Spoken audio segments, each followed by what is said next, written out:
प्रजापति जी अपनी बात रखें। हीरालाल प्रजापति जी, हैंड रेज करके भूल तो नहीं गए आप? कई लोग जब जूम मीटिंग चालू हो जाती है तो यहाँ वहाँ कुछ करते हैं, या तो उन्हें चलाना नहीं आता है या किसी और कारण से भी कई लोग हैंड रेज हो जाते हैं। नए साथी जो और बोलना चाहते हैं, जो अपनी बात रखना चाहते हैं, जिनको अभी तक मौका नहीं मिला है, तो ऐसे साथी अपना हैंड रेज करें। हेलो। हाँ जी। हेलो। हाँ, कौन बोल रहे हैं? हेलो। हाँ जी, सुन पा रहे हैं हम, आपकी आवाज आ रही है, बोलिए सर, अपना परिचय दें और बात रखें। हेलो।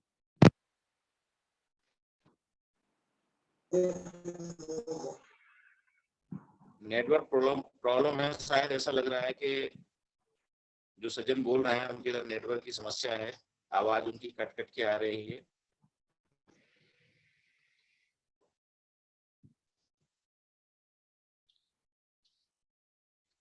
एंड्रेस हुआ है गुलशन कुमार जी का। हाँ, दिल्ली से गुलशन कुमार जी ने हैंडल किया है। हेलो।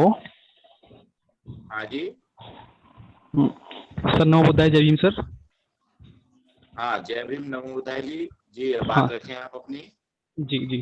सर, एक मैं छोटी सी बात करना चाह रहा था कि सर, जैसे हमारी राष्ट्रीय बौद्ध महासभा है सर, इसका अगर हम प्रचार प्रसार सोशल मीडिया के द्वारा भी करें, जैसे सर अगर हम देखें कि बाकी जो संगठन है उनकी अपनी वेबसाइट वगैरह भी हैं, ट्विटर हैंडल्स भी हैं, फेसबुक पेज भी है सर, सब कुछ है, परंतु मैं जैसे कुछ टाइम 2 4 5 दिन से मैं थोड़ी रिसर्च कर रहा था उसके ऊपर ही, तो सर अगर हम राष्ट्रीय बौद्ध महासभा का सर एक वेबसाइट वगैरह बनवाकर और उसके द्वारा आपका वीडियो बन है सर, क्या बात है?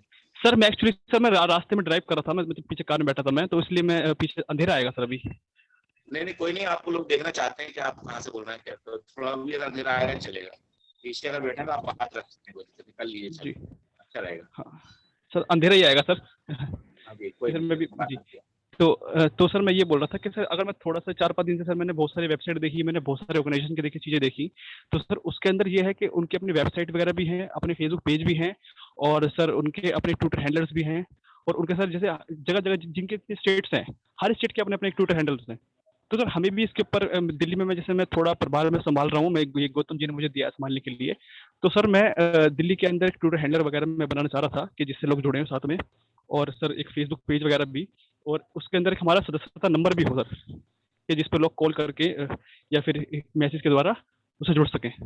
तो सर मैं एक छोटी सा मेरा सुझाव था, आप इस पे सर अपना बताइए सर। ठीक है उत्तम कुमार जी, आप दिल्ली के प्रदेश संयोजक हैं और आपने अपनी बात रखी।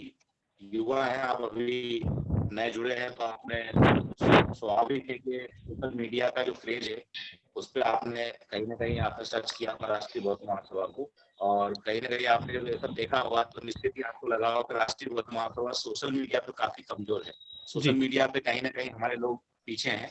तो ठीक है, आपका सुझाव बेहतर है और इस पर गौर किया जाएगा। जो तकनीकी के जानकार हैं उन सबकी सलाह से इस काम को आगे बढ़ाया जाएगा।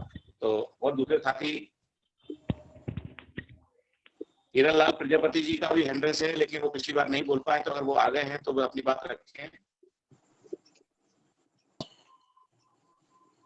मेरी आवाज साफ नहीं आ रही? थोड़ी कट कट सर के मेरी आवाज आ आवाज रही क्लियर आपको? मेरी क्या आ रही है? हाँ, आपकी आवाज कटते हुए आ रही है, क्लियर नहीं है सर ना तो मैंने एयरफोन लगाया है, मुझे लगता है हो सकता है नेटवर्क प्रॉब्लम हो। हाँ, चलने दीजिए, चलता रहेगा, चलिए। जी जी। तो नेक्स्ट अगले साथी जो भी हैं अपनी बात रखना चाहते हैं अपना हैंड रेज करें, वीडियो में करें, अगर उनको अलग से हैंड रेज करना नहीं आता तो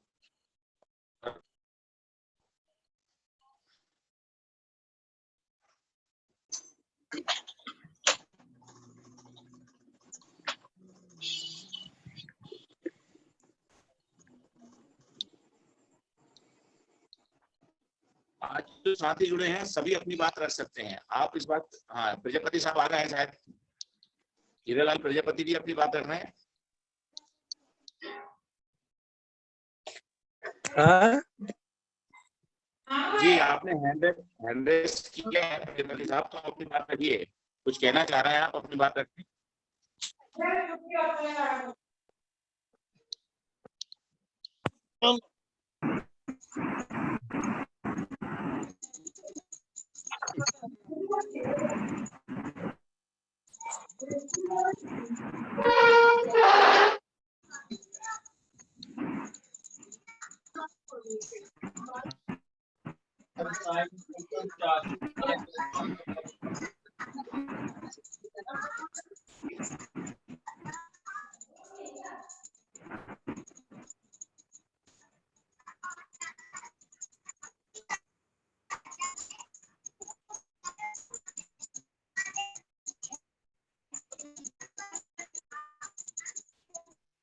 मुझे लगता है सर साथी जुड़े हैं, अभी 60 के लगभग साथी जुड़े हुए हैं और लगभग 63 साथी हमारे जुड़ चुके हैं। लेकिन अच्छा, हीरालाल प्रजापति साहब उमरिया में हैं और जंगल होने के कारण वहाँ नेटवर्क नहीं, उन्होंने मैसेज किया है, तो शायद वो अपनी बात नहीं रख पा रहे हैं।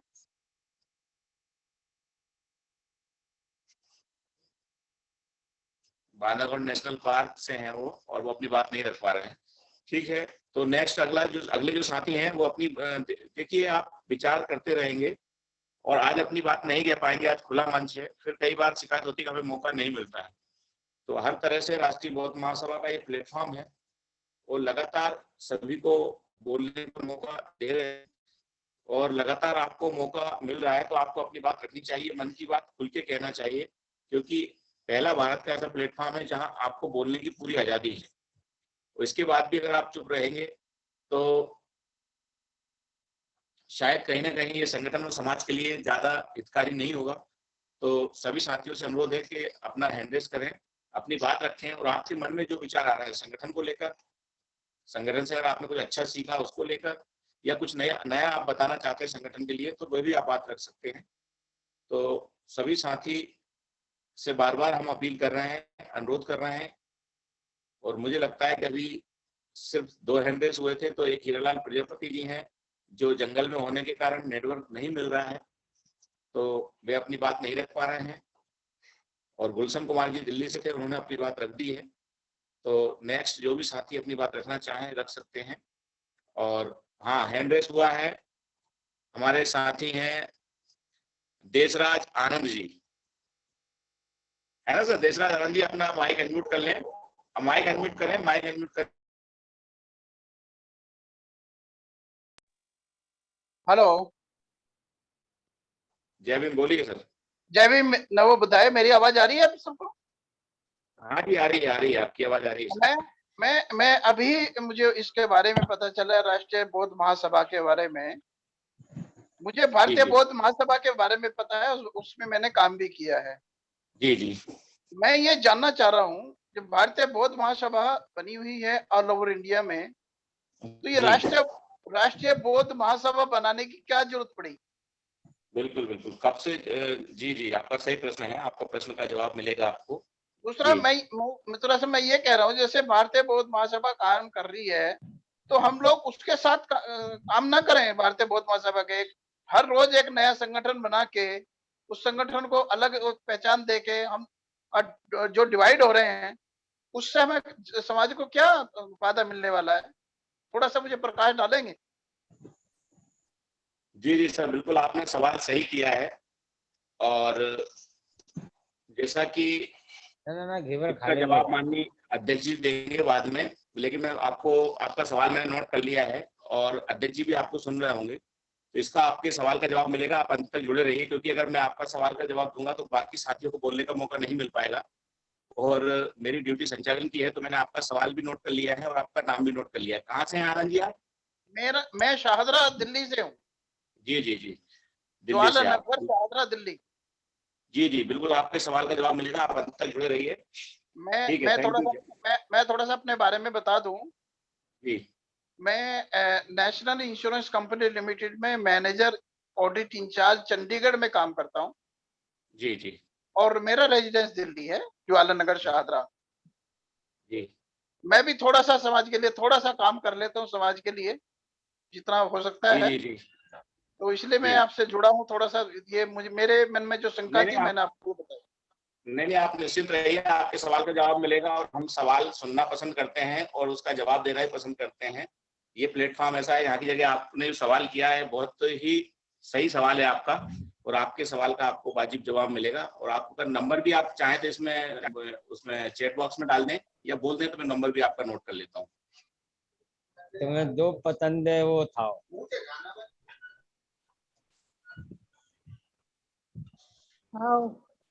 पेंटर साहब बीच बीच में अपना माइक न खोलें, जब अनुमति हो तब खोलें, बंद ही रखें। बीच में जो माइक सर, आपको कुछ बात और कहनी है क्या? देशराज आनंद साहब, आप कुछ और कहना चाहेंगे क्या? नहीं, शुक्रिया। अब मुझे थोड़ा सा जवाब मिल जाएगा तो कोई बात नहीं। सर, आप थोड़े से बात नहीं, करें। जवाब आपको सर, आपसे निवेदन है, आखिरी तक जुड़े जवाब रहिए। आपको मिलेगा। जी जी जी। जी जी, ओके सर। तो नेक्स्ट अगर अगले जो साथी हैं,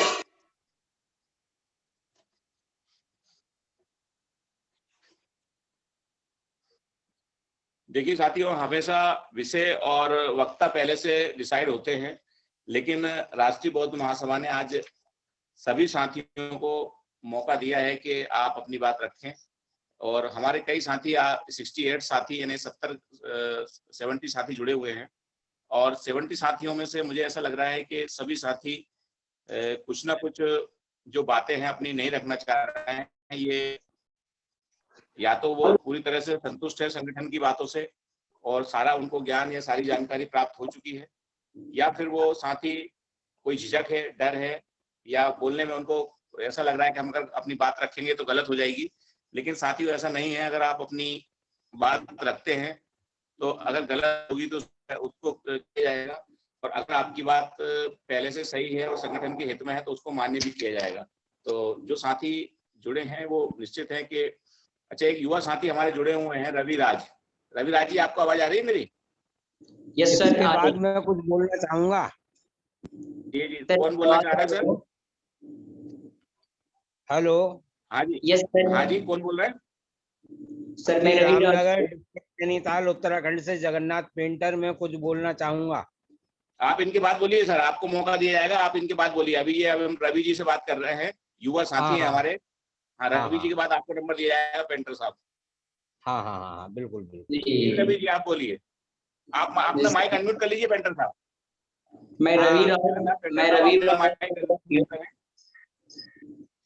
जय भीम नमो बुद्धाय। जय भीम नमो बुद्धाय सर, जय भीम नमो बुद्धाय। मैं रविराज रीवा मध्य प्रदेश से हूँ, जी जी, जो कि आपकी इस छोटे से संगठन में, विद्यार्थी संगठन में, जो कि एक छोटा मोटा सहयोग और काम करता हूँ रीवा में। और एक छोटी सी इंस्टीट्यूट है अपन की, जिसमें मैं सैनिक और नवोदय के बच्चों को तैयारी करवाता हूँ, और खुद की स्टेट पीसीएस की तैयारी चल रही है सर। तो मुझे बौद्ध धर्म के बारे में थोड़ा सा नॉलेज है, तो मैं ये पूछ रहा था, जैसे कि हमारे समाज में जो है वो काफी पढ़े लिखे योग्य लोग हैं, जागरूक लोग हैं, लेकिन जब कभी भी कहीं कहीं पे बौद्ध धर्म की रीति रिवाज से कुछ कार्यक्रम होते हैं, फंक्शंस होते हैं, तो उनमें बहुत सारी कमियां निकालते हैं और बहुत सारे लोग उसमें कमेंट्स करते हैं कि ये गलत है, ये ऐसा हुआ है, ये ऐसा हुआ है। तो कहने का मतलब हुआ, जब भी जो हमारा समाज है और इन चीजों को अभी सकारात्मक तरीकों से सोच नहीं पा रहा है, और न तो इसको सकारात्मक तरीकों से इसको एक्सेप्ट कर पा रहा है।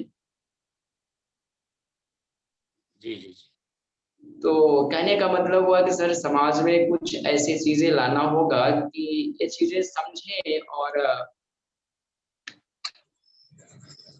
इन चीजों को पॉजिटिव रूप में लें, पॉजिटिव वे में वो अपने अंदर लें।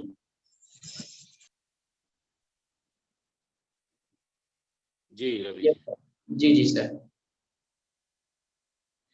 ठीक है रवि जी, आपने अपना परिचय दिया और परिचय के साथ आपने रखा कि जो धर्म से संबंधित कार्यक्रम होते हैं तो लोग टीका टिप्पणी ज्यादा करते हैं और उसको पॉजिटिव वे में नहीं लेते हैं, तो आपकी बात सही है।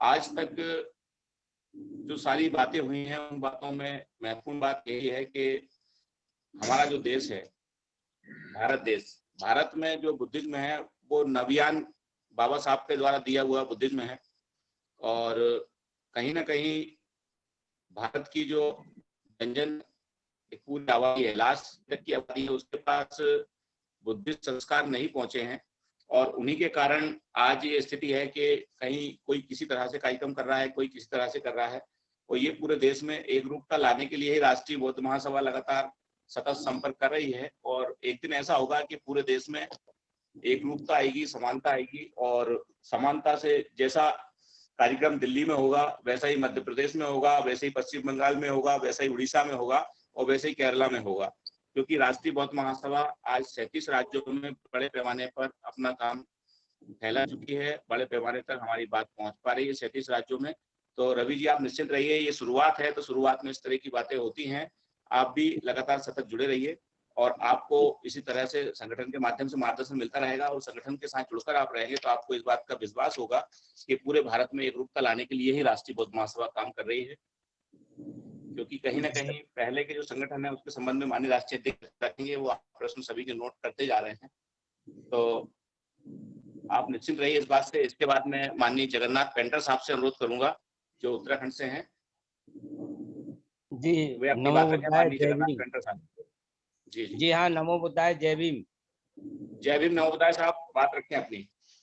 हाँ मान्यवर, मेरे साथ ये बगल में आप देख रहे होंगे, दिख रहे हैं आपको दूसरे? हाँ, लेकिन इन्हें कपड़े नहीं हेलो। पहने हैं। हाँ, हाँ कपड़े हाँ तो नहीं हाँ, पहने। तो जी, ये आपका नाम अश्वनी सिद्धार्थ है।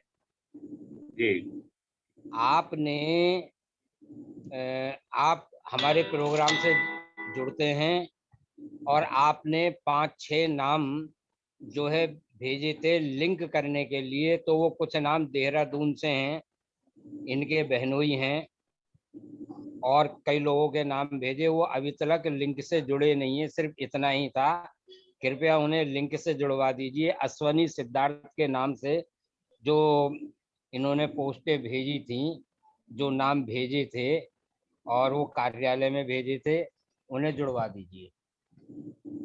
ठीक है। कार्यालय, आपके पास कार्यालय का नंबर है? कार्यालय बाकी जुड़ेंगे, बोल देंगे आपको अलग से। नंबर उनके पास पहुंचे कि नहीं पहुंचे, थोड़ा सा ये देखने का विषय है, क्योंकि हम उनसे पूछ लेते हैं उनको मिल पाए या नहीं मिल पाए, इस विषय पर चर्चा हो जाएगी, आप निश्चिंत रहिए। क्योंकि हम लोग पेंटर साहब सुनिए, पेंटर साहब आप सुन पा रहे हैं मेरे को? जी हाँ, जी हाँ, सुन पा रहा हूँ। हम लोग आज जो जी हम लोग जो बैठे हैं वो जोड़ने के लिए ही बैठे हैं, और पूरा संगठन आप हम सब मिलके जोड़ना ही चाहते हैं समाज को। कहीं ना कहीं कोई मिसअंडरस्टैंडिंग हुई है या नाम नहीं पहुंचे तो आप निश्चित रहिए, कल ही ये पूरे संगठन के स्तंभ से जुड़ जाएंगे, और लगातार सतत इनके पास सूचना मिलती रहेगी। अश्वनी जी निश्चित रहें। सिद्धार्थ जी, आपका जो मैसेज। हाँ, तो बस इतना ही था, बाकी तो सब ठीक ही चल रहा है। और अगर कुछ और बुलवाना हो, कोई ना बोलने वाला हो, समय हो, तो फिर 2 शब्द बोल दूंगा। अब फिलहाल के लिए इतना ही, अपनी वाणी को विराम देता हूँ। नमो बुद्धाय जय भीम।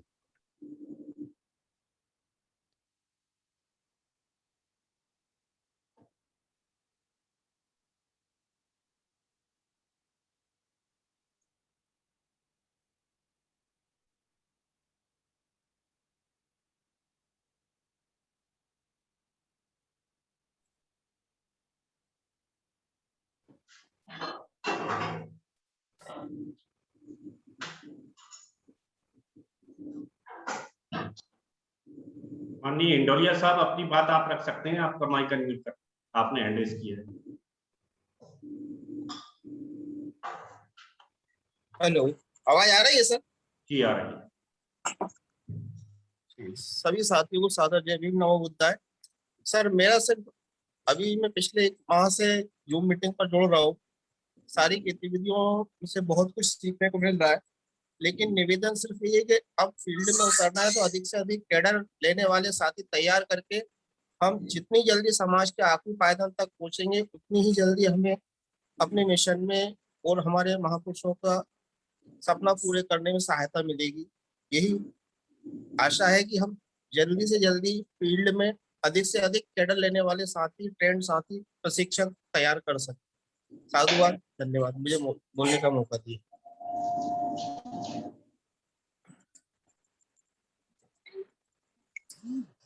बहुत बहुत साधुवाद, आपने अपनी बात रखी और एक सुझाव दिया है कि अधिक से अधिक कैडर लेने वाले लोगों की आवश्यकता है, जो हमारा इतिहास और हमारा उद्देश्य संगठन का समाज तक पहुंचाने का काम करे।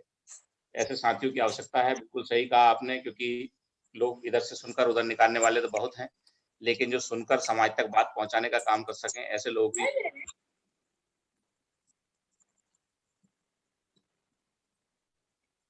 तो इसके पश्चात नेक्स्ट साथी जो अपनी बात रखना चाहें, जो साथी अपनी बात रखना चाहते हैं वे अपना हैंड रेज करें। साथियों, लगभग हमारी इस वेबिनार को 30 से 40 मिनट होने को हैं और मुझे लगता है हैंड रेज कर दें। हैंड रेज, हाँ करिए, हैंड रेज करिए, बिल्कुल करिए हैंड रेज। या अपना नाम बता दीजिए, आप बोलना चाहते हैं तो मैं आपको मौका दूंगा, दिया जाएगा। आप बोलिए। ये गौरी साहब आप अपनी बात रखिए, बोलिए।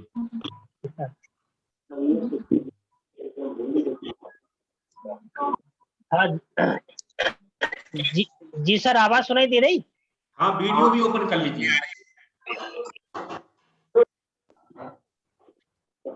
आपकी आवाज आ रही है? जी बोलिए। आ रही सर आवाज? जी जी। हाँ सर, सभी साथियों को जय भीम नमो बुद्धाय। सम्मानीय हमारे राष्ट्रीय बौद्ध महासभा के संरक्षक भारती जी, राष्ट्रीय बौद्ध महासभा के कार्यवाहक अध्यक्ष हमारे परम सम्मानीय बादल बौद्ध जी, एवं समस्त आरबीआई के सम्मानीय कार्यकर्ता, सभी साथियों को जय भीम नमो बुद्धाय।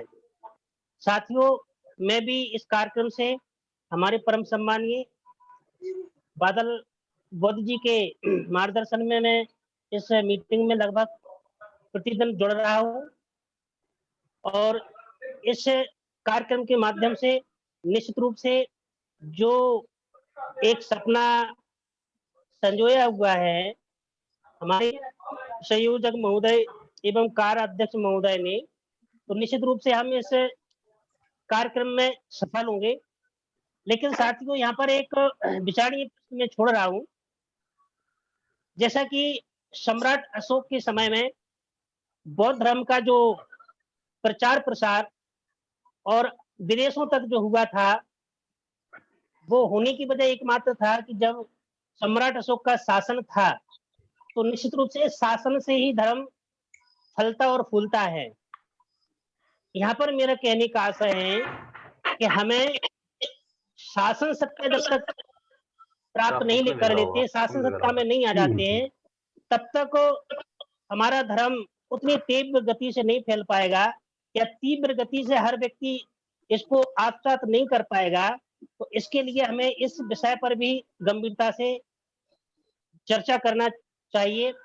और अभी तक हम कम से कम 2 साल से केवल मीटिंग ऑनलाइन के माध्यम से जरूर इस तरह की बहुत अच्छी योजनाएं चल रही हैं। यदि इसी को हम धरातल पर उतारें, इसे हम कैडर के रूप में लें और हर नगर शहर में हर परिवार के साथ में इसकी विचारधारा को जोड़ेंगे, तो निश्चित रूप से हम नीचे धरातल से मजबूत हो जाएंगे, तो हम ऊपरी स्तर पर बहुत अच्छी पकड़ बना सकते हैं। तो इस तरह का कार्यक्रम निश्चित रूप से आपने सजाया होगा, लेकिन इसे धरातल उतारने के लिए अधिक से अधिक कार्यकर्ताओं को जोड़ना होगा, अधिक से अधिक लोगों के बीच में पहुंचना होगा।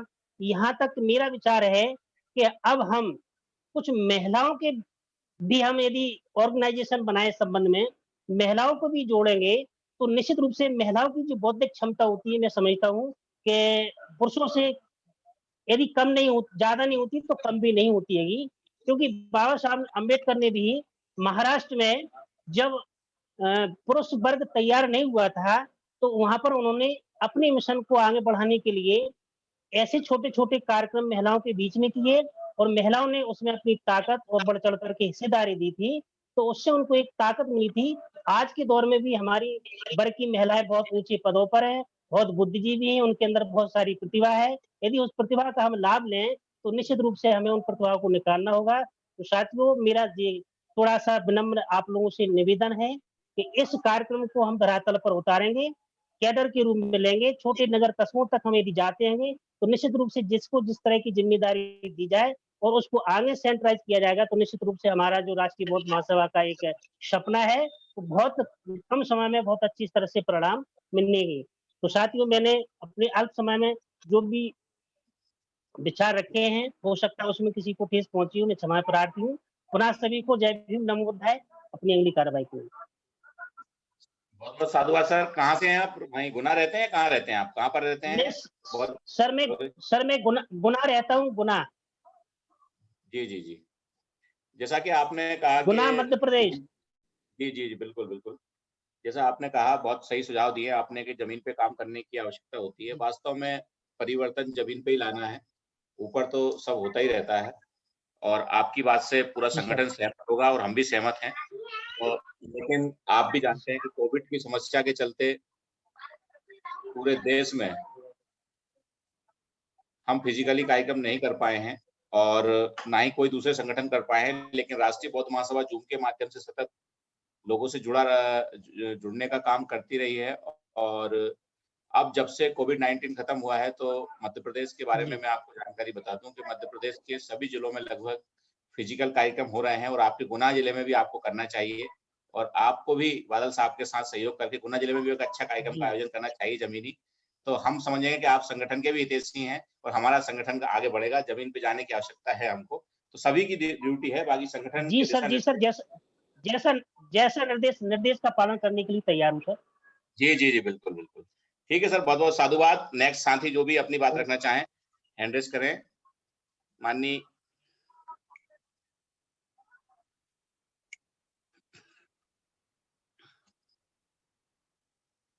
इसको यार अपन उसमें लाना बाद में, तो अपना वीडियो वगैरह कैसे वो हो जाएगा।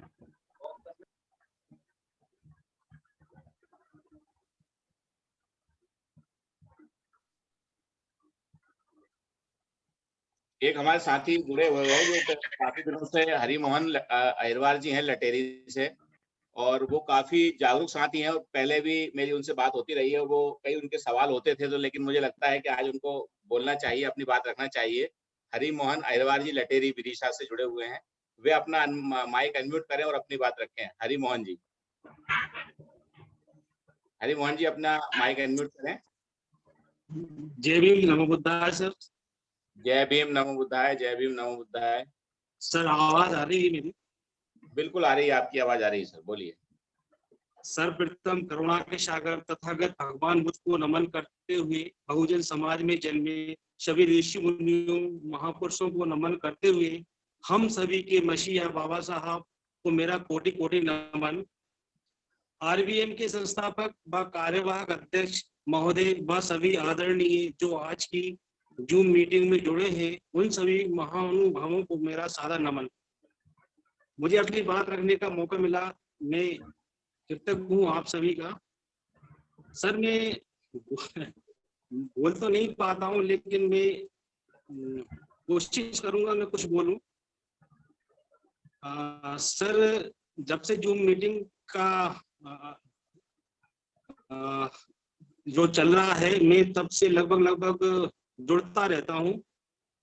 तो सर मेरा सिर्फ एक ही निवेदन है उन सभी महानुभावों से कि हम जो काम करें वो पूर्ण ईमानदारी से करें, और अगर हम काम को पूर्ण ईमानदारी से करेंगे तो हम अपने समाज को, हम अपने बहुजन समाज को, जो बाबा साहब ने उनके लिए जो सपना देखा था और उसको हम, तो मेरा सर निवेदन यही है उन सभी महानुभावों से जो आरबीएम के माध्यम से बाबा साहब के कारवा को आगे बढ़ा रहे हैं, उसको सर पूर्ण रूप से ईमानदारी से काम करें। ये नहीं कि हम मंच पे कुछ कहें या जूम मीटिंग पे कुछ कहें और धरातल पर हम कुछ कहें, तो उससे क्या होता है सर, उससे कारवा को हम आगे ले जाने के बजाय उस कारवा को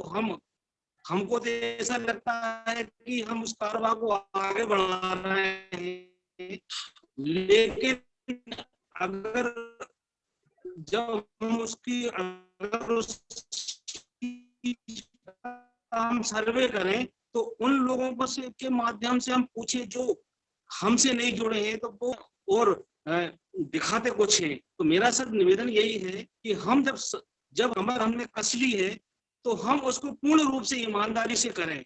हम ये नहीं करने में कुछ कहें और हमारा दिखावा कुछ और हो। तो सर मैं ज्यादा नहीं बोल पाऊंगा इन्हीं शब्दों के साथ। सर धन्यवाद देता हूँ आप सभी लोगों को मुझे बोलने का मौका दिया।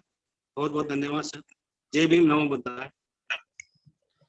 हरि मोहन जी, आपने आप बात रखी और आपकी बात सही है कि जो लोग अगर संगठन में जवाबदारी लिए हैं तो उन्हें उनकी ड्यूटी बनती है कि वे ईमानदारी से काम करें और संगठन ने जो उन पे भरोसे जताया है संगठन के भरोसे पर खरे उतरे। लेकिन ऐसा नहीं हो रहा है, कहीं ना कहीं आपने ऐसा देखा होगा, इसीलिए शायद आपके मन में ये ख्याल आया कि लोग संगठन की निष्ठा से काम नहीं कर रहे हैं। तो आप इस बात से सहमत हैं कि जो साथी सर मैं क्षमा अपनी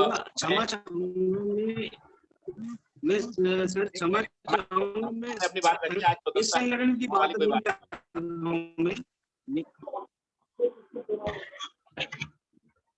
जी जी ठीक है हरि मोहन जी, आपने बात रखी, आपका बहुत बहुत साधुवाद। और हम तो सभी के सुझाव, प्रस्ताव, मार्गदर्शन लेने के लिए आज बैठे हैं और संगठन का विस्तार पूरे देश की समस्याएं, मार्गदर्शन सब लेने के पश्चात ही होता है। तो अब हमारे देव कापसे जी हैं जो अपना हैंड रेस कर रहे हैं, तो देव कापसे जी से भी मैं अनुरोध करूंगा कि वे अपनी बात रखें। माननीय कापसे जी, अपना माइक अनम्यूट कर लें और अपनी बात रखें। सर देव कापसे जी अपनी बात रखें।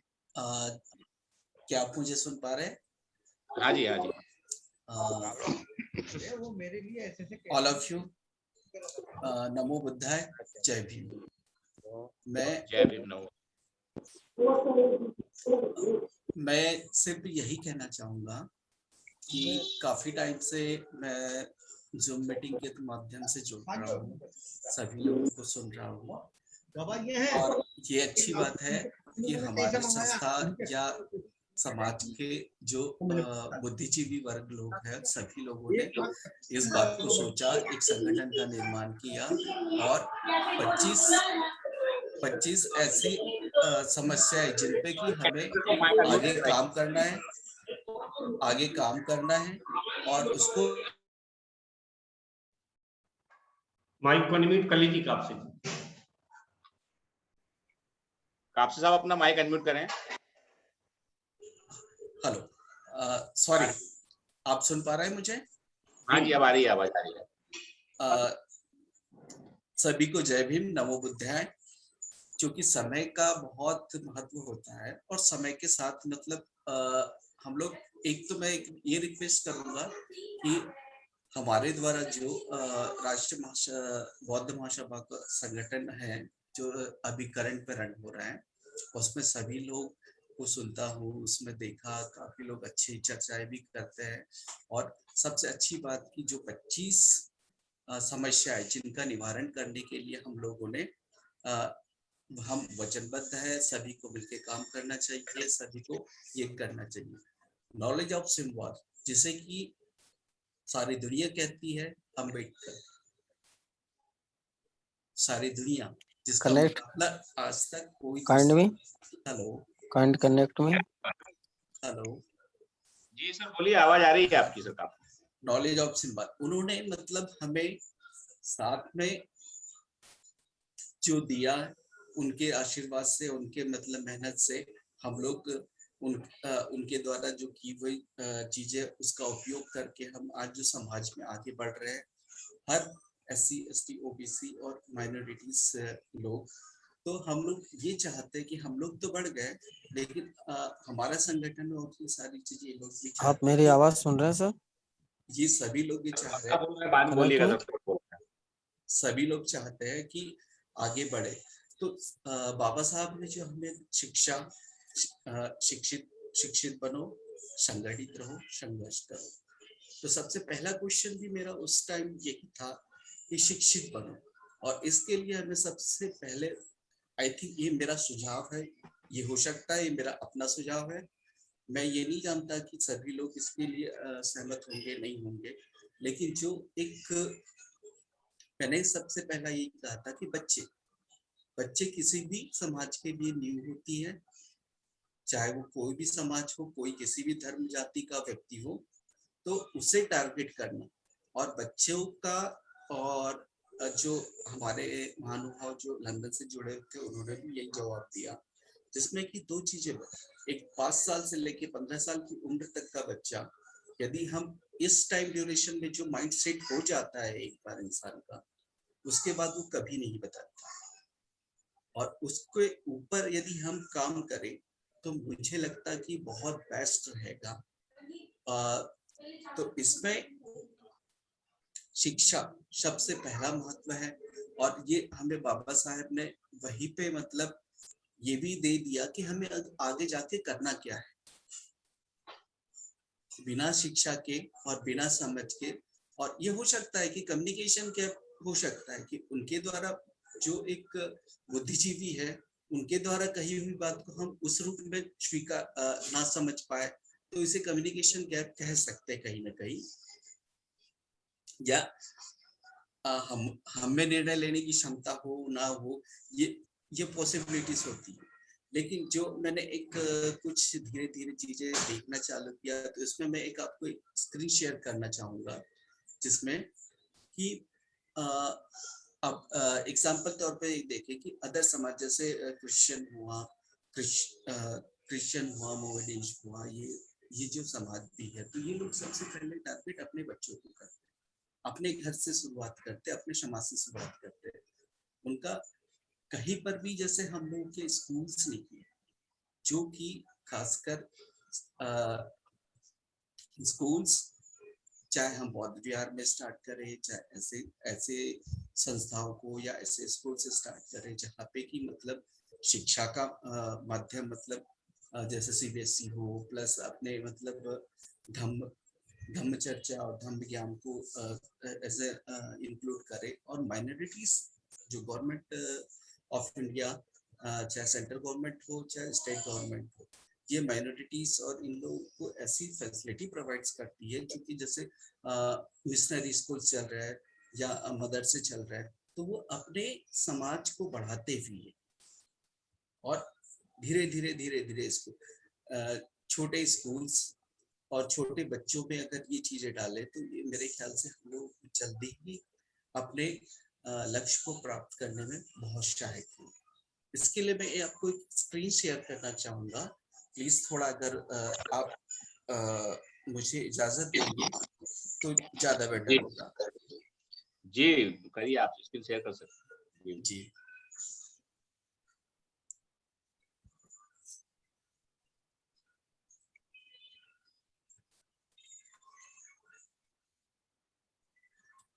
आपको सर को होस्ट बनाना पड़ेगा, तब आप स्क्रीन शेयर कर पाएंगे। अच्छा, तो कोई बात नहीं सर, तो कर दूं, मैं को होस्ट कर दूं सर? हाँ जी कर दीजिए। ओके, हो गया सर।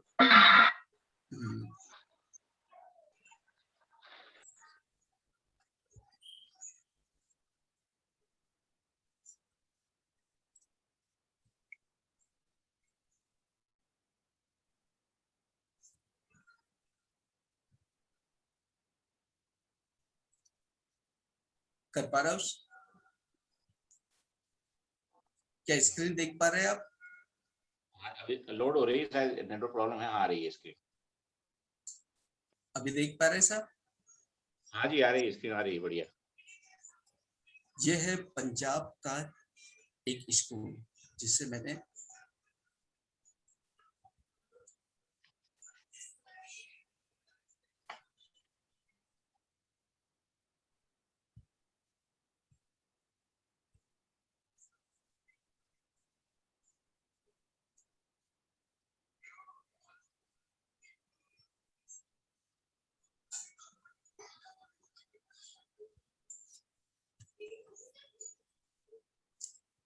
सर जस्ट एक एग्जाम्पल था जो कि इस तरह से हम लोगों को हमारे समाज में सभी लोगों को मतलब कि इस अभियान से जोड़ने के लिए, और यही मतलब हम लोगों का एक तो शिक्षा का, दूसरा रोजगार के लिए भी ये रोजगार के लिए भी अवसर खोलेगा। धीरे धीरे ऐसे हम अपने बच्चों को भी अपने धर्म से संबंधित शिक्षा दे पाएंगे। तो ये मेरा रिक्वेस्ट है कि हम लोग ऐसे प्रोग्राम्स को भी डिजाइन करते हुए चले, जो कि practically implementation. Thank you sir, आपने मुझे आज बोलने का मौका दिया।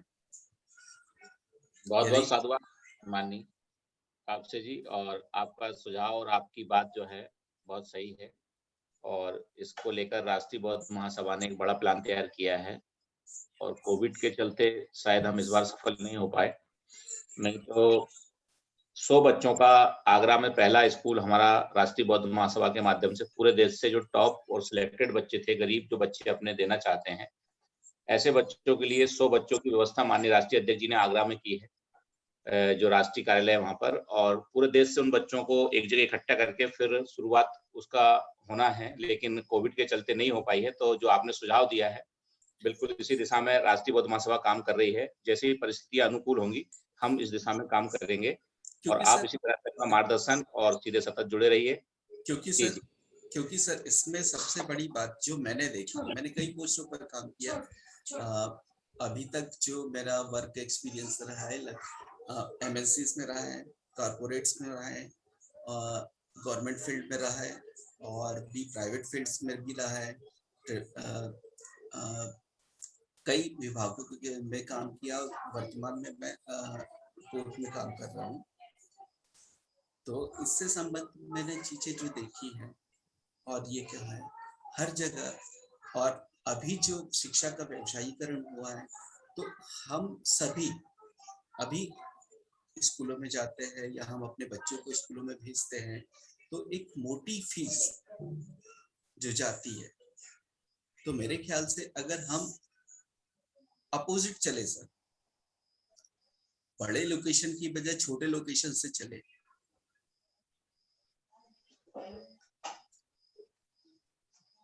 और बच्चों को हम इस इनिशियली मतलब हम ऑलरेडी बच्चों को सभी लोग पढ़ाते हैं, सभी लोग ये करते हैं, तो ये क्यों ना हम अपने स्कूल से स्टार्ट करें, और उसके बाद सामने वाले को अगर मान लो हम एक नॉर्मल से नॉर्मल स्कूल में भी अगर अभी हम अपने बच्चों को भेजते 30-40 हजार 50 हजार फी पे करते हैं, अगर वही हम अपने बच्चों को अपने स्कूलों में भेजे, अगर हाफ फीस भी लेते हैं, तो उससे हमारे समाज का जो एक्स्ट्रा वे वो भी बचेगा, साथ में हमारे समाज वाले लोग रोजगार भी प्राप्त कर पाएंगे और आगे भी बढ़ पाएंगे, और हम अपने सभी लोगों भाइयों को जोड़ भी पाएंगे। बिल्कुल सही कहा आपने कापसे जी, और बिल्कुल इन सारे मुद्दों पर संगठन विचार कर रहा है, और आप जैसे साथी मार्गदर्शक संगठन के साथ हैं, तो इन सब पहलुओं पे हमें काम करना है। तो बहुत सही कहा, और भी हमारे साथी हैं। तो अब नेक्स्ट हमने साथी हैं बिमला जी हैं मैडम जी जी, तो अब मैं उनको आमंत्रित करना चाहूंगा। बहुत बहुत साधुवाद, आपने कापसे जी बात रखी, आपके सुझाव माननीय राष्ट्रीय अध्यक्ष जी भी सुन रहे थे, कार्यवाहक अध्यक्ष जी भी सुन रहे हैं, और पूरा संगठन सुन रहा है। तो इन विषयों पर बिल्कुल संगठन गंभीरता से लेगा। माननीय बिमला बौद्ध जी जुड़ी हुई हैं, उन्होंने हैंड रेस किया था, तो वे अपनी बात रखें। माननीय बिमला बौद्ध जी। जी सर आवाज आ रही है मेरी? जी जी आ रही है, बहुत अच्छी आवाज आ रही है सर। माननीय RVM के संस्थापक प्राचार्य जी को मेरा बारंबार कोटि कोटि नमन है, और जूम वेबिनार से जुड़े हुए सभी कार्यकर्ताओं को भी मेरा क्रांतिकारी जय भीम नमो बुद्धाय। देखिए सर, जो ये हमारा वेबिनार के थ्रू जो हमारी ये 25 प्रश्नों को लेकर जो रोज ये सवाल आ रहे हैं और प्रतिदिन जो उठ रहे हैं, ये बड़े ज्ञानवर्धक रहे सर हमारे लिए। ये जो डेली हम जुड़े हुए हैं, और डेली हम कभी 8 बजे से अब तो प्रतिदिन 9 बजे से हम जुड़ रहे हैं रात को, तो ये सर बहुत अच्छा रहा हमारे लिए। जितने भी हम राष्ट्रीय बौद्ध महासभा राष्ट्रीय बौद्ध महासभा संघ से जो जुड़े हुए हैं उनके लिए सर बहुत ही अच्छा वो रहा ये, और उनका बारंबार मैं धन्यवाद करती हूँ अपने मान्यवर संस्थापक जी का, जो ये इन्होंने ये जो कार्यक्रम ये चलाया, बहुत अच्छा रहा सर। फिर सर इसके साथ में मैं ये कहूंगी जितने भी हमारे कार्यकर्ता हैं आरबीएम के, तो सर ये पंचशील और अष्टमार्ग का विशेष ध्यान रखें सर। सर इसको धारण जरूर करें ने, और ये कोई सारे बौद्ध धर्म हमारा कोई नया धर्म में नहीं जा रहे हम, ये हमारे महापुरुषों का और हमारे दादा परदादाओं का धर्म है सर। जो हम बीच में भटक गए थे उन्हें हम अपने सही रास्ते पे आ रहे हैं, और मैं विश्वास करती हूँ और विश्वास दिलाती हूँ कि जल्दी से जल्दी हमारा पूरा भारत बौद्धमय होगा और उन्हें हम सत्ता में भी आएंगे सर। बस सभी को मेरा जय भीम, नमो बुद्धाय। और ये कार्यक्रम सर चलता रहना चाहिए कंटिन्यू। बहुत बहुत साधुवाद माननीय ताई, आपका बिमला ताई, आपने बात रखी और आपने कार्यक्रम लगातार सुन रही हैं, तो आपने अपनी बात रखी कि कार्यक्रम बहुत सराहनीय और बहुत अच्छा हो रहा है, ज्ञानवर्धक हो रहा है। तो निश्चित ही आपने इसका आकलन और पूरा जो निष्कर्ष है आपने बताया, आपका बहुत बहुत साधुवाद। इसके पश्चात सुरेश बौद्ध जी हैं, सुरेंद्र बौद्ध जी हैं मलाजखंड मध्य प्रदेश बालाघाट से, उनका हैंड रेस हो रहा है काफी समय से। तो माननीय बौद्ध जी आप अपनी बात रखें। सुरेंद्र बौद्ध जी मलाजखंड बालाघाट। जय भीम, नमो बुद्धाय। सर मेरी आवाज आ रही है? हाँ जी आ रही है। हाँ सर, मैं सुरेश बौद्ध मलाजखंड मध्य प्रदेश से। मैं आरबीएम में लगभग बहुत दिनों से जुड़ रहा हूँ। आरबीएम बहुत ही अच्छा कार्य कर रहा है, और मुझे मुकेश बौद्ध जी हैं जो सांची मध्य प्रदेश से, उन्होंने मुझे जोड़ा था। जी जी। और मैं आरबीएम के लिए इतना ही बताना चाहूंगा कि हम अभी तक के बौद्ध नहीं लिख पा रहे थे, अभी हम बौद्ध लिख रहे हैं। इसका कारण यह है कि हम स्कूलों में भी हमारी जाति बताते हैं, पूछा जाता है, वहाँ जाति पूछते हैं, और कोई भी गवर्नमेंट संस्था में जाए तो जाति लिखा जा रहा है। इसलिए हम बौद्ध लिखना चालू कर दिए हैं। और हम जब तक के हम बौद्ध ना लिखें तब तक हमारा जो डाटा जा रहा है गवर्नमेंट के पास, हमारा डाटा जा रहा है केवल हिंदू के नाम से ही जा रहा है। हम जब तक बौद्ध लिखेंगे और लिख कर जब देंगे हम, तभी डाटा हमारा गवर्नमेंट के पास बौद्ध जाएगा। अन्यथा अभी तक के जितने भी हमारे बहुजन समाज के व्यक्तियां लोग हैं, वो अभी तक के पूरा गवर्नमेंट को डाटा है हिंदू के नाम से। तो मेरा यही कहना था कि हम सभी लोग अपने नाम में बौद्ध लगा बताएं, ताकि हम बौद्धिस्ट हैं, तभी हम आगे और बाबा साहब डॉक्टर बी आर अम्बेडकर का हम सपना साकार कर सकते हैं। मैं इतना ही कहना चाहूंगा सर। जय भीम, नमो। बौद्ध जी करते क्या, अपना परिचय नहीं दिया आपने? हाँ, मैं अपना परिचय दे देता हूँ। मैं तो सुरेश बौद्ध मलाजखंड डिस्ट्रिक्ट से मध्य प्रदेश। मैं इलेक्ट्रिशियन वर्क करता हूँ सर पर्सनली। मेरा एजुकेशन केवल 10 क्लास तक की है सर मेरा। बहुत बढ़िया। अभी फिर भी मैं अभी डॉक्यूमेंट्स मेरा, हाँ अभी फिर भी मेरा डॉक्यूमेंट चेंज करने के लिए मुझे बहुत दिक्कत जा रही है, मगर मैं दिक्कत का सामना करना ही पड़ेगा मुझे, क्योंकि अभी आने वाली जनरेशन, मेरी जो बच्चे हैं, आने वाली जनरेशन के लिए मैं अभी पटले लिखता था सर। मैं सुरेश पटले मेरे पुरखों से चलते आ रहा था, अब तक के मैं अब बौद्ध लिखना चालू कर रहा हूँ, और आने वाली जनरेशन मेरी पूरी बौद्ध ही लिखे, ये ऐसा मैं चाहता हूँ सर। मैं बहुत बढ़िया, आप क्रांतिकारी व्यक्ति हैं और आपने शुरुआत कर दी है। अपने आप को इच्छा मायने नहीं रखती जब व्यक्ति अपने विचारों से मजबूत हो जाता है। तो इसके बाद में माननीय राजेंद्र वैद्य जी हैं। और सर एक बात बोलना चाहूंगा मैं।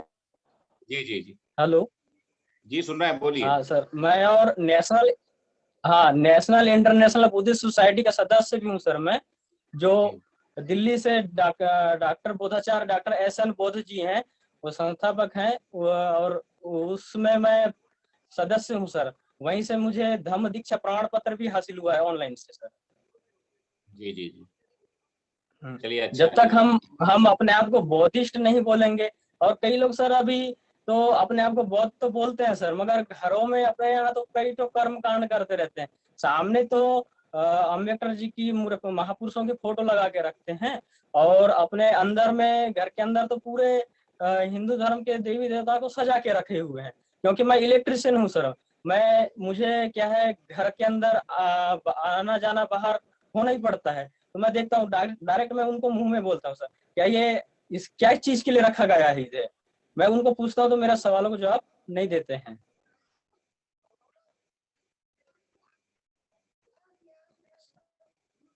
तो मेरा आरबीएम से यही गुजारिश था कि सभी लोग अपना उपनाम की जगह बौद्ध लिखें और पूरा डॉक्यूमेंट्स अपना गवर्नमेंट को बताएं, ताकि हम बौद्धिस्ट हैं, तभी हम अपना बाबा साहब अम्बेडकर का सपना साकार कर पा सकते हैं सर हम। जी जी जी। तो आपने ठीक है सर, आज के लिए मैं जी, आपका नंबर मुकेश जी के पास है, आपसे बात होती रहेगी, सतत संपर्क में बने रहिए। जय भीम। आपको बहुत बहुत साधुवाद, आपकी सोच और आप जो बुद्धिज्म के लिए काम कर रहे हैं, बहुत ही अच्छी बात कही आपने। और इसके पश्चात में ये राजेंद्र वैद्य जी हैं कोटा सुकमा से, ये अपना हैंड रेस कर रहे हैं, तो ये अपनी बात रखें क्योंकि समय हो रहा है, समय का भी हमें ध्यान रखना है। और जी माननीय राजेंद्र वैद्य जी अपनी बात रखें। हाँ सर, जय भीम नमो बुद्धाय सर। आवाज आ रही है? हाँ जी आ रही है। आपका वीडियो चालू कर लीजिए। आवाज आ रही है आपके, वीडियो चालू कर लीजिए ताकि हम आपको देख पाए। नहीं सर, मैं थोड़ा घर के बाहर हूँ, है ना। हेलो। जी जी जी, हाँ जी सुन पा रहे हैं, बोलिए, आप बात रखें। सर एक चीज बताइए कि हम लोग आज ब्राह्मणवाद से लड़ रहे हैं कि हमारे खुद के एससी एसटी ओबीसी के साथ लड़ रहे हैं हम? सर मैं एक गवर्नमेंट सर्वेंट हूँ था। हेलो, आ रहा है आवाज सर? अभी नहीं है। हाँ हेलो जी, हाँ जी सुन रहा है, बोलिए। मैं एक शासकीय सेवक था।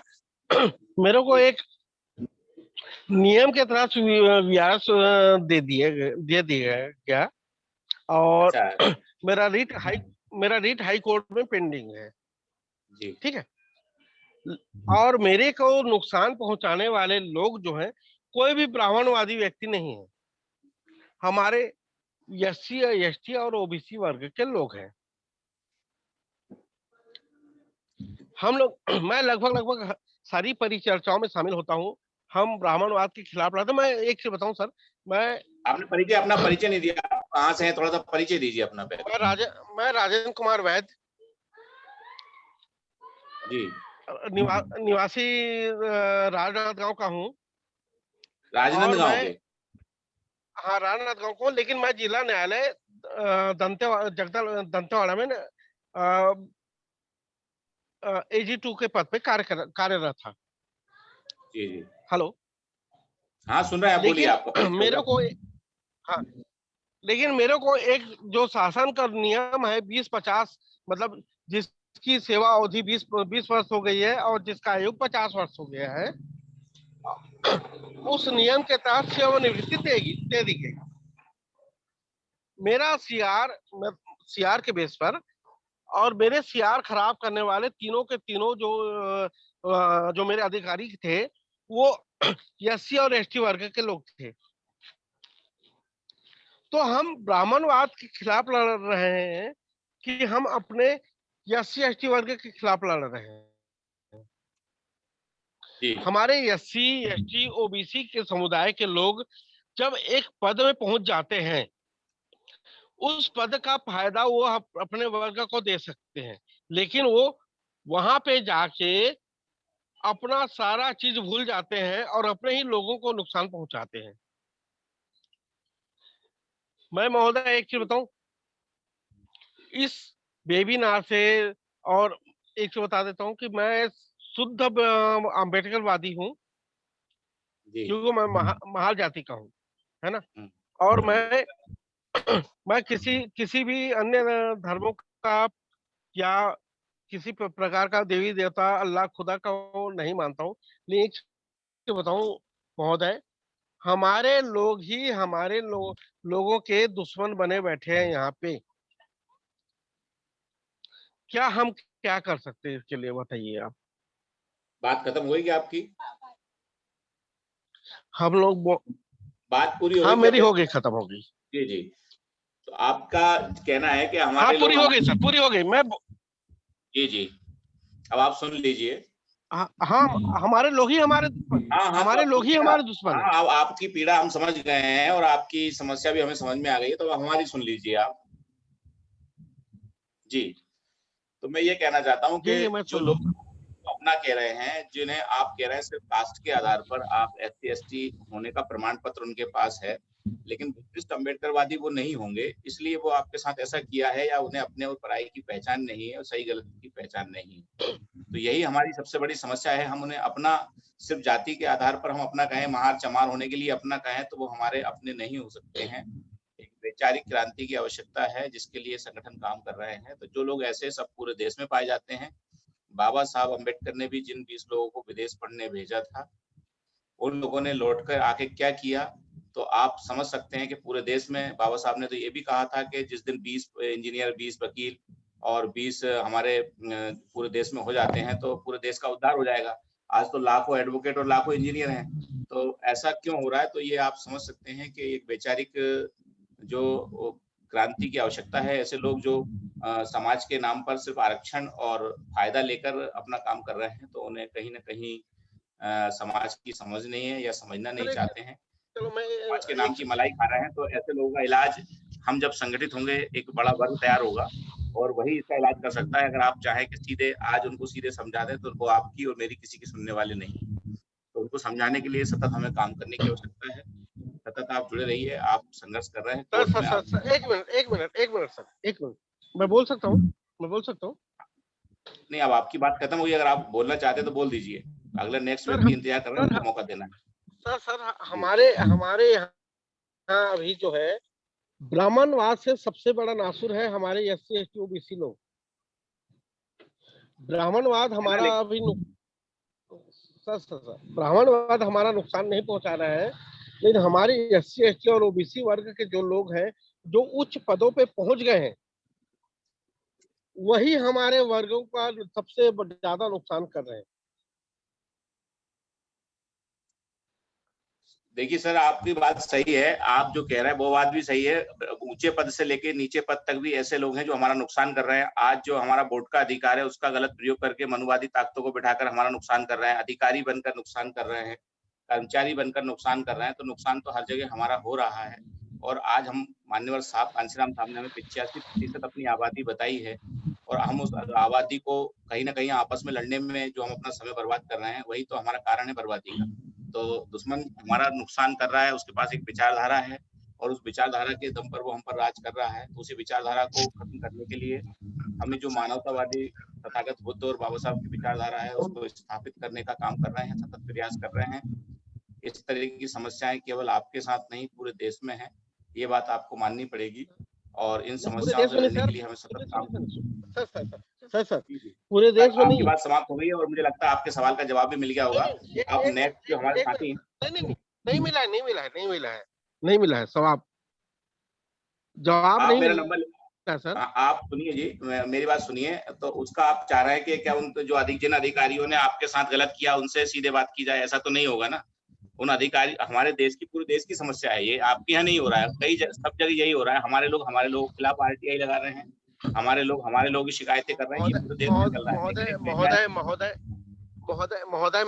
महोदय मैं एक ऐसा शख्स हूँ जो सारे सिस्टम से लड़ रहा हूँ मैं, है ना।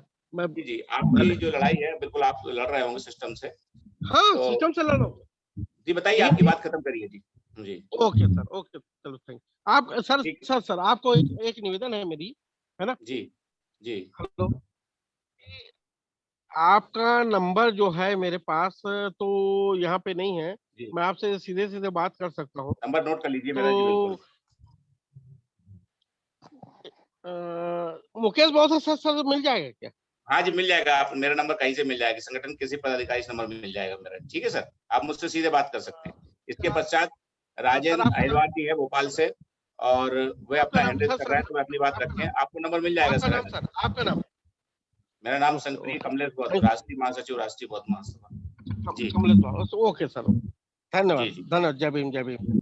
जय भीम नमो बुद्धाय। इसके पश्चात में माननीय राजेंद्र अहिरवार साहब हैं भोपाल से, मैं उनसे अनुरोध करूंगा कि वे अपनी बात रखें। माननीय राजेंद्र अहिरवार साहब। सर आवाज आ रही है सर? जय भीम। आ रही है, आवाज आ रही है। एक्चुअली नेटवर्क थोड़ा कमजोर है, अगर आवाज सही आ रही है तो सर 2 मिनट का समय लूंगा हाँ, सर। 2 मिनट बात रखिए, मुझे तो आपकी उधर आवाज से आ रही है, स्क्रीन हालांकि दिखाई नहीं दे नेटवर्क रही, कमजोर पूरा लाल पीला दिख रहा है। जी। सर पहली बार सर बोलने का अवसर प्राप्त हो रहा है और माननीय संघप्रिय कमलेश बौद्ध जी के माध्यम से मैं जुड़ा हूँ और हमारे बादल सिंह बौद्ध साहब हैं,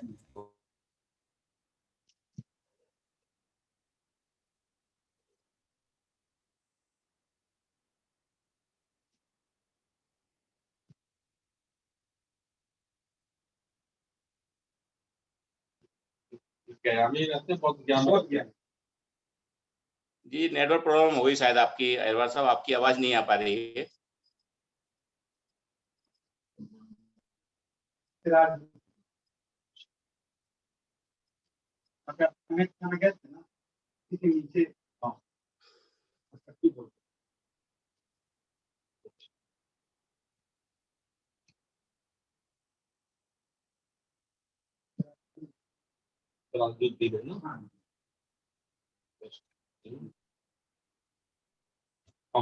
रायन जी, आपकी आवाज नहीं आ पा रही है, शायद नेटवर्क काफी वीक है, बिल्कुल आवाज नहीं आ रही है आपकी। मीटिंग तो चलेगी हमारी 10 बजे तक है ना, निकल जा आपको। तो साथियों, मुझे लगता है राजन जी की आवाज हमारे पास नहीं पहुंच पा रही है और वे अपनी बात नहीं कह पा रहे हैं। आपको आगे मौका दिया जाएगा विशेष। और इसके पश्चात में माननीय, मुझे लगता है सभी साथियों की बात हो गई है, अब कोई हैंड रेस नहीं है और अपनी बात मुझे लगता है कोई साथी नहीं रखना चाहते हैं।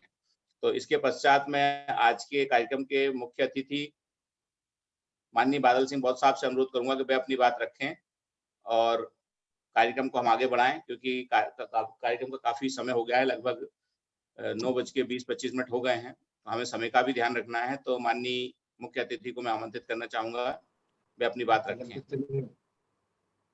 चलती है लेकिन जल्दी। बहुत बहुत साधुवाद माननीय संचालक जी। मैं पुनः अपनी बात को रख रहा हूँ।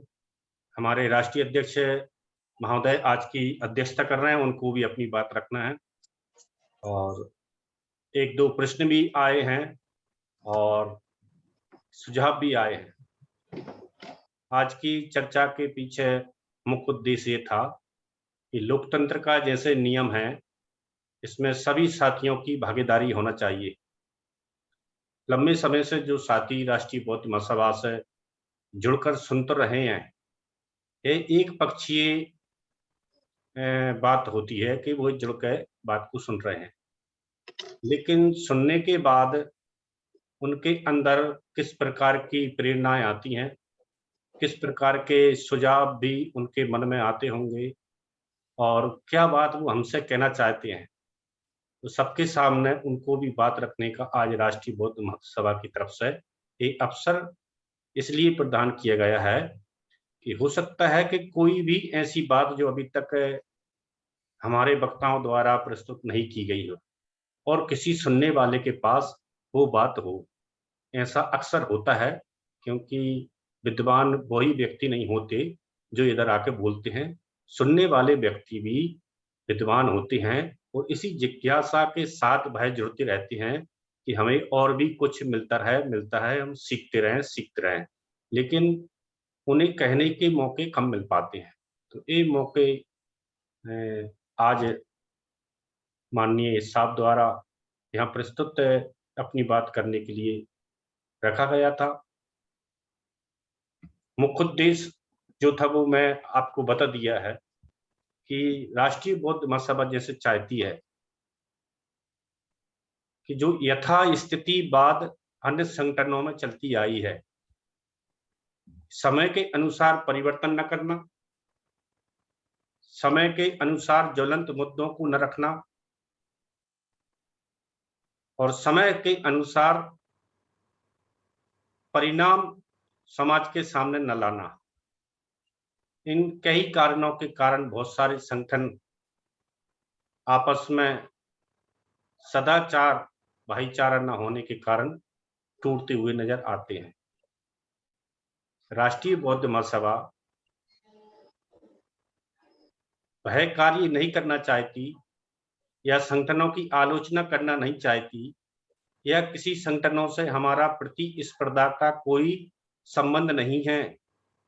जैसे कि हमारे प्रथम वक्ता के तौर पर माननीय आनंद राज साहब ने अपने प्रश्न रखे थे, उनके उत्तर भारती जी देंगे। और 21 जून को वेबिनार में जो प्रश्न मंच हुआ था उसका वीडियो राष्ट्रीय बौद्ध महासभा के RBM इंडिया चैनल पर पड़ा हुआ है, आप सर्च करके देख भी सकते हैं। तो यथाही स्थिति बात क्या होती है कि लंबे समय तक एक ही बिंदु पर अटके रहना और कार्य को बदलते हुए परिवेश में परिवर्तन के तौर पर समाज के सामने प्रस्तुत न करने पर बहुत सारी गलतियां निकलकर धीरे धीरे वह स्थायी गलतियां बन जाती हैं और आगे चलकर वो रिवाज और रीति बन जाते हैं।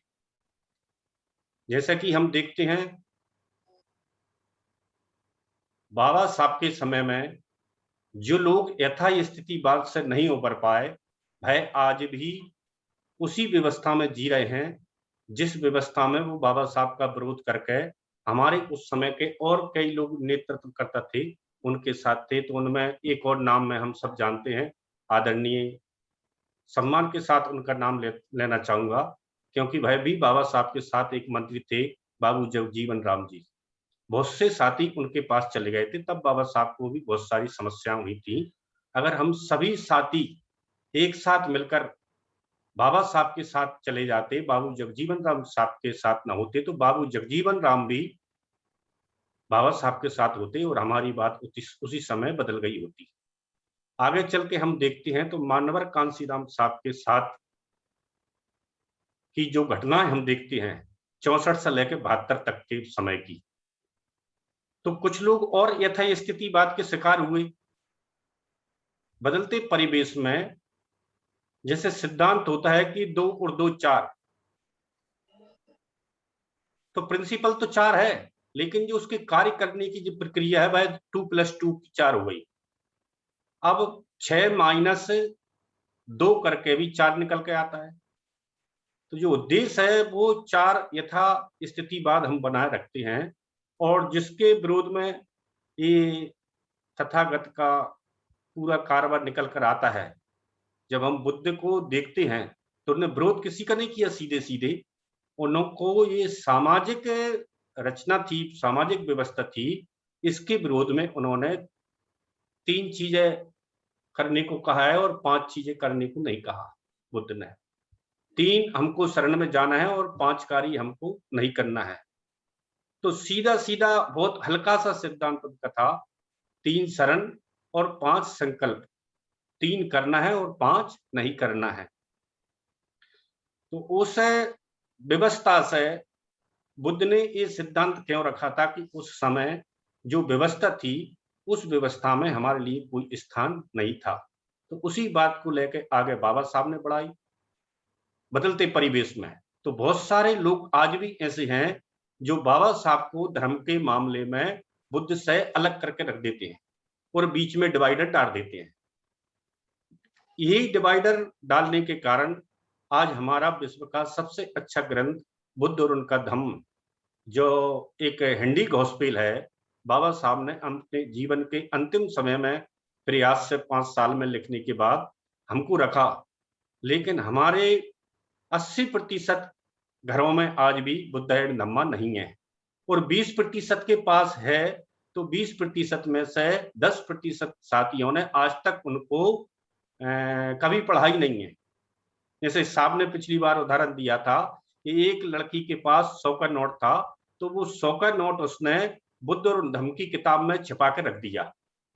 लड़की ने वो छिपा के क्यों रखा, जब उससे पूछा गया कि ये घर में ऐसी किताब है, इसको कभी कोई उठाता ही नहीं है, तो वो नोट उसका सुरक्षित था उस किताब में।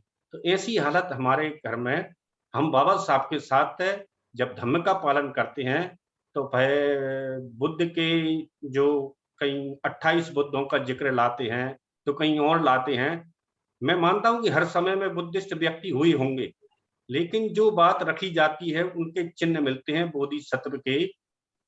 वो बाबा साहब के द्वारा बताए गए मार्ग से जब हमने कुछ सीखा तो वह बुद्ध के चिन्ह आज हमको 2 कपिल वस्तुएं दिखती हैं। एक नेपाल में है, एक उत्तर प्रदेश के सिद्धार्थ नगर में है कपिल वस्तु। 2 जगह ऐसे 4 महल उनके पिताजी के द्वारा बनाए गए थे, जहाँ हमारे बहुत सारे साथी घूम कर भी आ चुके हैं। तो जब हम बुद्ध की विचारधारा के और बाबा साहब को देखते हैं तो बाबा साहब को अलग कर देते हैं। इस कारण से हम जो बुद्धिज्म था उस बुद्धिज्म को अच्छे तरीके से नहीं स्वीकार पाए, और कहीं ना कहीं जो घालमेल किया गया है उस विचारधारा को हम अंगीकृत करे हुए हैं। ऐसे ही चल के जब बाबा साहब ने 1956 में यथास्थितिवाद के भ्रम को तोड़कर प्यूरोफायर हमको जो बुद्धिज्म दिया तो उसको हम स्वीकार नहीं कर पाए। ऐसे ही मानवर साहब ने यथास्थितिवाद को से आगे निकलकर फिर दोबारा से प्यूरोफाई करके बाबा साहब के कार्यों को, जैसे अभी जनमानस तक पहुंचाने की बात आई और निचले स्तर तक जाने की बात आई, तो दोनों काम मानवर साहब ने किए। लेकिन उस समय भी हम कुछ लोग ऐसे थे कि जो बाबा साहब की बातें तो मानते थे लेकिन कांसी राम साहब से सहमत नहीं थे, तो फिर हम पुनः भ्रम नहीं तोड़ पाए। तो ऐसे यथास्थितिवादों से हमको उभरना होगा, और राष्ट्रीय बौद्ध महासभा का जो उदय हुआ है वो इसी कारण से हुआ है क्योंकि हमारा किसी संस्था से प्रतिस्पर्धा नहीं है। हम सभी संस्थाओं को हमारा भाई मानते हैं। यही धम्म की परिभाषा है। धम्म की आवश्यकता क्यों हुई? बाबा साहब बुद्ध धम्मा में लिखते हैं कि धम्म की आवश्यकता क्यों पड़ी, क्योंकि जब एक व्यक्ति से दूसरा व्यक्ति हो जाता है तब धम्म की आवश्यकता होती है। एक अकेले व्यक्ति को धम्म की आवश्यकता नहीं है। अगर कोई एक अकेला व्यक्ति कहीं रहता है तो ना उसको किसी की चुगली करने की जरूरत, ना किसी की चुगली सुनने की जरूरत, ना किसी की चोरी करने की जरूरत, ना किसी से ईर्ष्या रखने की जरूरत, ना किसी से झूठ बोलने की जरूरत, और ना उसे किसी प्रकार के किसी झंझटों से जरूरत। जब 1 से 2 व्यक्ति हो जाते हैं तो एक व्यक्ति दूसरे व्यक्ति के भाईचारे के रूप में बंधुत्व रखे और एक दूसरे के सभी अधिकारों का सम्मान करे। जब हम यहाँ से धम्म की आवश्यकता प्रारंभ होती है, तो ये बातें हम सभी संगठनों के साथ करते हैं। हम सबको भाई मानते हैं, और राष्ट्रीय बौद्ध महासभा मूल्यांकन आधारित कार्य करती है। मैं माननीय देशराज साहब, आप मेरी बात को सुन रहे होंगे। 1956 के समय में भारत में बौद्धों की संख्या 2.17 थी, और आज हम देखते हैं तो ये संख्या 0.76 रह गई है। अगर राष्ट्रीय बौद्ध महासभा से पहले इतनी संस्थाएं भारत में बुद्धिज्म का काम कर रही थी, तो ये संख्या बढ़कर 3.17 होना थी, 2.18 होनी थी, या कुछ भी इंक्रीज नहीं होती, तो ये संख्या विधिवत 2.17 यथावत रहती। तो मुझे लगता है कि संस्थाओं ने ये काम नहीं किया है। इस कारण से ये पीछे को ये बात गई है। ये आलोचना नहीं है, हम मूल्यांकन आधारित काम करते हैं। लंबे समय से जो संस्थाएं काम कर रही हैं तो उनका परिणाम भी सामने दिखाई देना चाहिए। जैसे कि अभी एक और बात उठी थी कि हमको बौद्ध लिखना चाहिए, हम बौद्ध दिख क्यों नहीं रहे? आज फेसबुक देख लीजिए, सभी साथी लंबे समय से जो बड़े बड़े भाषण मंचों पर देते हैं, और आज देख लीजिए उनकी स्थिति क्या है। थोड़ा ऐसे हाथ करके सबके दिखवा लीजिए, कितने साथियों को पता लग जाएगा। ऐसे करने पर पता चल जाएगा कितने लोग ने घर से बुद्धिज्म को मानना प्रारंभ किया है।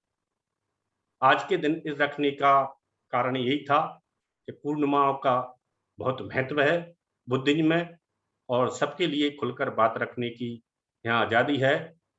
और आगे भी हम कई बार साथियों को यहाँ बात रखने के लिए आमंत्रित करेंगे, क्योंकि यहाँ से सिलेक्टेड व्यक्तियों का जब वेबिनार होती है तो उनके ही मात्र होते हैं, कई साथी हमारे हिंड्रेस भी करते हैं कि हमें बोलने का अवसर दिया जाए, लेकिन उस समय साथियों को बोलने का मौका नहीं मिल पाता है। तो माननीय राष्ट्रीय अध्यक्ष जी के निर्देश अनुसार आज हमने यहाँ सामान्य वार्ता रखी थी। समय भी लगभग हो चुका है। अब मैं शेष समय में से मेरा समय माननीय राष्ट्रीय अध्यक्ष जी को देना चाहता हूँ। संचालक जी, बहुत बहुत आभार आप। जय भीम, नमो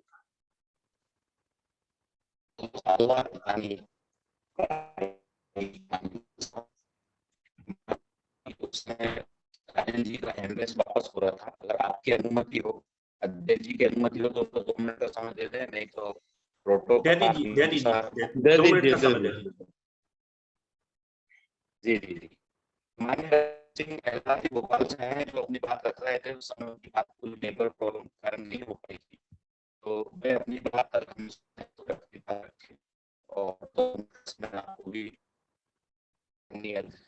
मुख्य अतिथि महोदय ने अनुमति दे दी है। माननीय राजन सिंह अहरवाल जी।